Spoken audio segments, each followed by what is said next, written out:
For God alone. Yes, this summarizes everything. For God alone. Thank you for this beautiful song. I'm really humbled by the choice of the International Council and the Search Committee, and I feel the big responsibility. I'm here to serve, and as I shared before, be patient a little bit with me as I get to know more and more WEA. And I want us to work together as a team. It's not Botrus Mansour now is going to solve everything. No, this is something that we will work together as alliances from all over the world, teamwork. Allow me to say that asking someone like me, Palestinian Christian from Israel, to be the Secretary General is something special, especially at this time when there's a ceasefire that I pray will last in our region after 2 years of war. I give tribute to my people and to my country. I also want to give tribute to my parents. My mother passed away 15 years ago. And my dad is 91 and a half. I think he might be watching us now. My sister is preparing for him to watch this service. I want to give tribute to them. And of course to my family, to my wife Abir, and to my 3 kids and my daughter-in-law, and also my grandson, who's a month and a half. He was also watching, but I don't think he understood anything. Okay, vision is not someone's idea that comes out of the blue. This is what I believe, but it is crystallized jointly after prayer and communication between the stockholders. It is also rooted in the Word of God. And our vision that we have seen in the last 5 days is rooted in 3 verses or paragraphs from the Bible. I'm not going to preach 3 sermons now, but I'm going to mention them. One is in the beginning of Jesus' ministry. Actually, Jesus in Nazareth, my hometown, when he entered into the synagogue and he read from there, in Luke 4. The second one is just before the cross. Just before going to the cross, the Lord spent time of prayer with God the Father, and he prayed that we be one. And the last paragraph is the one before he ascended to heaven at the end of his days on earth. I will start with the one in the middle, the one before the cross. Unity. So our first part of our vision is unity. We have heard that again and again during these 5 days, and it seems this is on the heart of a lot of people. We felt it. We didn't even need to hear it from people. We felt it among those that were sharing in the sweet fellowship that we had one with another. This I mentioned in the beginning of the conference when I shared that it's not only Ephesians 2 that there were 4 sermons that talk about unity and talk about shattering the dividing wall between us and making us one in him. But also in John 17, this passage that I mentioned, Jesus talks to the Father and says, let them be one. He prays to the Father and says, let them be one like we are one, like the Trinity, let them be one. So unity is on our heart, all of us. So that's the first part. We need to keep that unity. If this is our vision, we should keep our unity. We are different people, but we have one spirit. We have one mission. We have one core of beliefs. Can we raise up to be in the level of Jesus' prayer? Let them be one, like I am one with the Father, like we are one. The second pillar of the vision that we have is that we want to impact the world with the gospel. We are joining in with different Christians all around the world to impact the world with the gospel. We can impact them if we reach with the 600 million. I've heard 600 million. We'll go for 600 million evangelicals.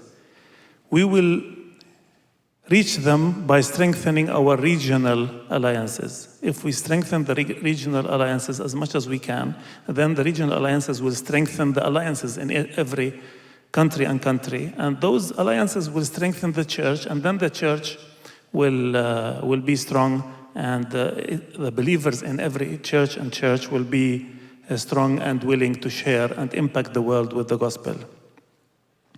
2033 is a nice target. 2,000 years since the resurrection and since the crucifixion, since Pentecost as well. And we celebrate it. It does not have eschatological meaning, but it's a milestone, a lovely milestone that we can look into, seek to, in 2,000 years, that we will reach the whole world with the gospel. What greater present we can give to the Lord Jesus? He has everything. We cannot give him anything that he does not have, but our hearts, he gave us the liberty, he gave us the freedom to choose. So if we can seek to give Jesus the hearts of people to him, that will be the greatest present that we can give him. We have heard inspiring words from our beloved pastor, Rick Warren, and his organization name that says it all, finishing the task. We want to finish the task and reach out to people. What does impacting the world with the gospel mean? What does it mean to reach out to the world with the gospel?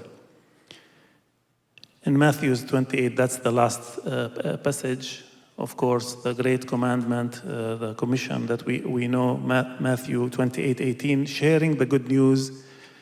And evangelicals evangelic means good news. We are the evangelicals. We are the bearers of that good news. We want to also reclaim that name. It has been politicized and it has been changed, and people use it in different ways these days. No, the original name of evangelical is the bearers of good news. And we want to be really bearers of good news to the whole world. We will work for this task.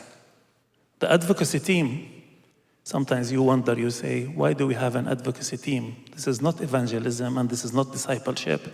But the advocacy team, with God's grace, help work tirelessly in the UN and in other places in order to help the people to be able to have freedom of worship, to pray, to evangelize, and so on and so on. So it's important also to keep them in our mind when we talk about vision. Let's pray also for the advocacy team that are doing a magnificent job in Geneva and also in New York. Discipleship also is part of reaching the world with, impacting the world with the gospel. And we end, the last paragraph is the one in Luke 4. As I said, the synagogue.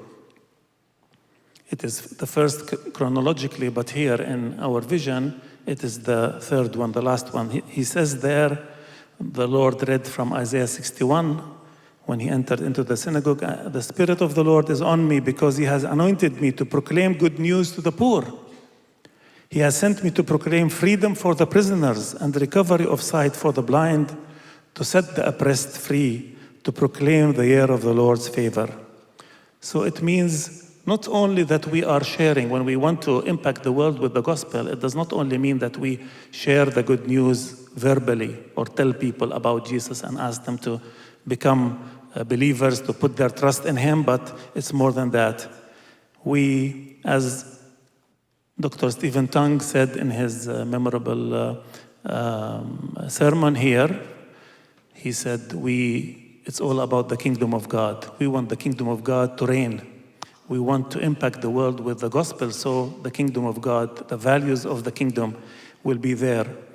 This means a holistic understanding of the gospel. The gospel comes to change our whole life. Our families, our work, our workplace, everything. So we want also to do that as when we come to impact the world with the gospel.